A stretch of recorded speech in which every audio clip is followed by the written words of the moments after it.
আজ থেকে বাংলাদেশের মানুষ আগামী দিনে নিজের ভোট নিজে দিতে পারবেন। দিনের ভোট রাতে হবে না। মৃত মানুষ এসে ভোট দিয়ে যাবেন না। তত্ত্বাবধায়ক সরকার বা সাংবিধানিক কোনো বিধান কোরআন বা বাইবেল না। আমরা বলেছি এই রায়ের মাধ্যমে এমন কিছু আসবে না যেটা কোরআন বা বাইবেলিক হয়ে যাবে। অ্যাপেলেট ডিভিশন আগে যে জাজমেন্ট দিয়েছিলেন যে তত্ত্বাবধায়ক সরকার বাতিল বাই মেজরিটি, সেই রায়টা ওনারা সর্বসম্মতিক্রমে সেই রায়টাকে বাতিল করেছেন। এবং বাতিল করার পরে আমরা কোর্টে ওই দিন সাবমিশনে বলেছিলাম আমাদের একটা লিগ্যাল প্রিন্সিপল আছে, ডকট্রিন যেটাকে বলে applicability of law.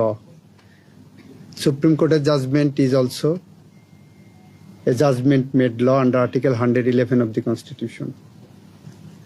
The law is always prospective unless it is given retrospective effect. Judgment is always retrospective unless it is given prospective effect. তো ওনারা এটাকে প্রসপেক্টিভ ইফেক্ট দিয়েছেন, অর্থাৎ আগামী সংসদ ডিজলভ হওয়ার পরের থেকে এই রায় কার্যকর হবে।